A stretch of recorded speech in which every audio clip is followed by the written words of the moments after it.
दोस्तों, आज मैं वर्ल्ड हिस्ट्री सीरीज में आज आप लोगों के लिए लेक्चर नंबर 3 लेकर आया हूँ। आज मैं आपको होलोकॉस्ट की कहानी बताने जा रहा हूँ। होलोकॉस्ट क्या था और कब हुआ और कैसे हुआ और किसने किया और किसके लिए किस पर होलोकॉस्ट हुआ। तो आइए जानते हैं होलोकॉस्ट की कहानी। सबसे पहले आप ये देख सकते हैं, यहाँ पे ये है Auschwitz concentration camp. Auschwitz concentration camp Poland में था। ये जब हिटलर सत्ता में आया, मैंने बताया था कि 1934 में हिटलर सत्ता में आया तो वो एक डिक्टेटर बन गया और वो जर्मनी का जो भी हाल हुआ था फर्स्ट वर्ल्ड वार में, उसके लिए ज्यूज़ को ज़िम्मेदार ठहराने लगा और उसको बहुत ज़्यादा सताने लगा और उस पर बहुत सारे अत्याचार करने लगा यूरोपियन ज्यूज़ पे। तो उसी की कहानी है, उसके साथ जो अत्याचार हुआ, जो जेनोसाइड ज्यूज़ का हुआ, उसी की कहानी है होलोकॉस्ट।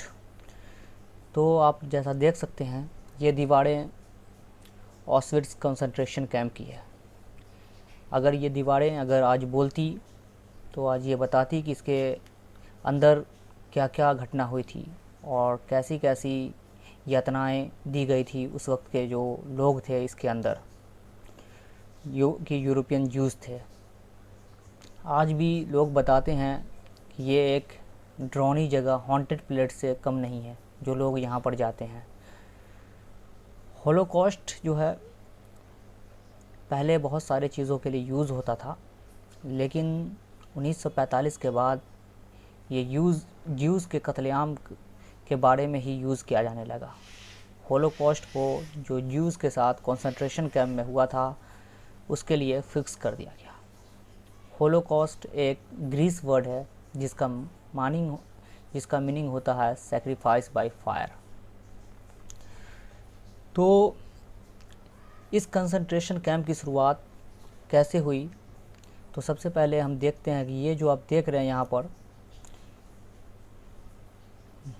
ये है Holocaust concentration camp, Auschwitz concentration camp का गेट। ऐसे तो बहुत सारे कंसंट्रेशन कैंप थे, लेकिन ये जो पोलैंड का ऑस्विट्स कंसंट्रेशन कैंप था ये सबसे फेमस था और सबसे बड़ा था। तो ये कंसंट्रेशन कैंप का मेन गेट है। इसके गेट पे आप देख सकते हैं, यहाँ से बहुत सारे लोग दूर दूर से यहाँ लाए जाते थे। दूर दूर जगह से यहाँ बहुत सारे लोग जो है इस कंसंट्रेशन कैंप में लाए जाते थे। और इस कंसंट्रेशन कैंप के गेट पर आप देखेंगे कि लिखा हुआ है, जो जर्मन में लिखा हुआ है, इसका मानी है your work makes you free, मतलब आपका काम आपको आज़ादी दिलाता है। लेकिन कहा जाता है कि इसमें जाने के बाद मृत्यु ही लोगों को आज़ाद करवा पाती थी। ये जेनोसाइड का प्लान जो है शुरू हुआ इस नाम से कि final solution for the Jews question, मतलब ज्यूज़ को ख़त्म करने का क्या है फाइनल सॉल्यूशन। तो यही जो कंसंट्रेशन कैंप है जो बाद में जेनोसाइड का रूप ले लिया। इस कंसंट्रेशन कैंप में इस गेट के ज़रिए बहुत दूर दूर से लोगों को लाया जाता था और यहाँ लाकर पुरुष और स्त्री को, मेल फीमेल को अलग अलग कर दिया जाता था और यहाँ उन लोगों को फटे कपड़े दिए जाते थे पहनने के लिए और 8-10 घंटा लगातार काम करवाया जाता था और खाने के लिए उतना ही दिया जाता था जिससे कि वो जीवित रह सके, ज़िंदा रह सके।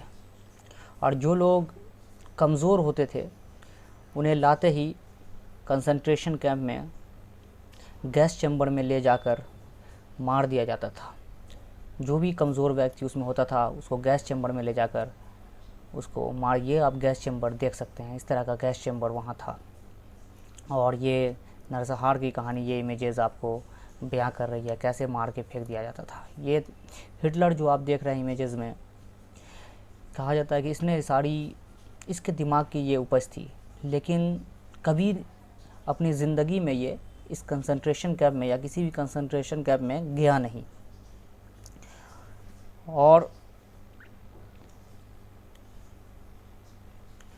कहते हैं कि ज्यूज़ का कत्लेआम क्यों किया करने लगे? ज्यूज़ का कत्लेआम की एक और वजह थी कि जर्मन लोग मानते थे, क्रिश्चियन भी मानते थे कि जीसस क्राइस्ट को सूली पर जो चढ़ाया गया उसमें ज्यूज़ का हाथ था। ज्यूज़ ने जीसस क्राइस्ट को सूली पर चढ़ाया। और आप लोग सब जानते हैं कि जीसस क्राइस्ट, ईसा मसीह जो है वो क्रिश्चियन उसको अपना भगवान मानते हैं, खुदा मानते हैं। तो जिसका ज़िम्मेदार उसने ज्यूज़ को ठहराया और उसे इस बात की ज़िम्मेदारी लेने पे मजबूर कर दिया और उसको जो है इसके लिए सताने लगे, मारने लगे। अब यहाँ पे क्वेश्चन एक और उठता है कि अगर उस वक्त ज्यूज़ जो हैं क्रिश्चियनिटी अपना लेते तो क्या वो बच जाते? अगर क्रिश्चियनिटी में कन्वर्ट हो जाते तो वो बच जाते? तो नहीं, इसलिए नहीं बच सकते थे क्योंकि जर्मन जो है अपने आप को सुपीरियर रेस का मानता था। वो हिटलर जो था ख़ुद को एक सुपीरियर रेस का, आर्यन रेस का मानता था और उसका मानना था कि अगर ये कन्वर्ट भी हो जाते हैं, ये क्रिश्चियन बन भी जाते हैं, तो इनके रगों में जो खून दौड़ रहा है वो तो यहूदियों का ही रहेगा, वो इन्फीरियर रेस का ही रहेगा, मतलब निम्न जाति का ही रहेगा। इसलिए उससे कोई फ़र्क नहीं पड़ता कि वो क्रिश्चियन बनते या नहीं बनते, उनका कत्लेआम होना तय था। इस कैंप में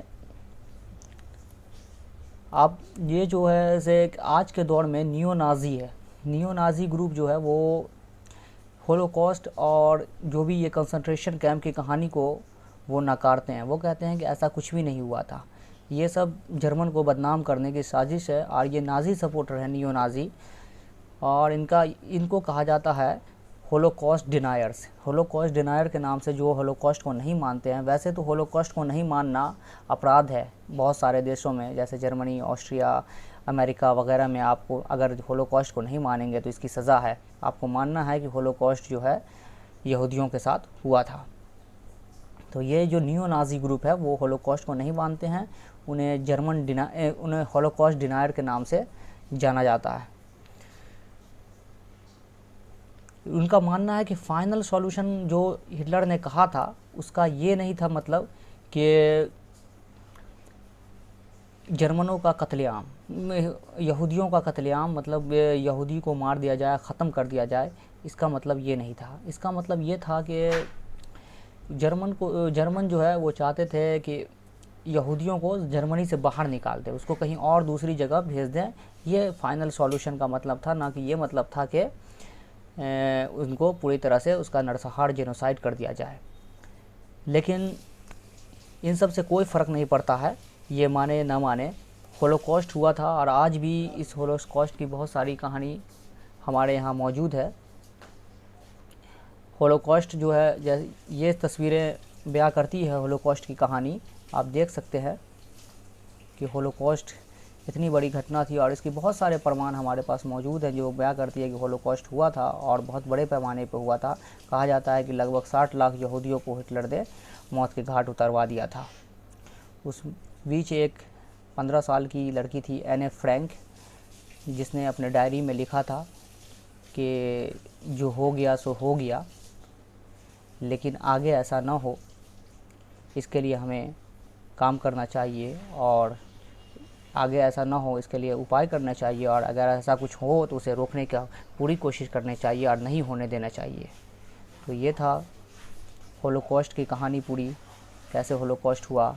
और जब 1945 तक ये होलोकॉस्ट चला, जब अलाइड फोर्स जीत गई तो उसने सारे कंसंट्रेशन कैंप को ख़त्म कर दिया, नेस्तनाबूद कर दिया, और जो भी उसमें बंदी थे, जो भी होलोकॉस्ट में यहूदी थे, उनको छुड़वा लिया गया और आज़ाद करा लिया गया।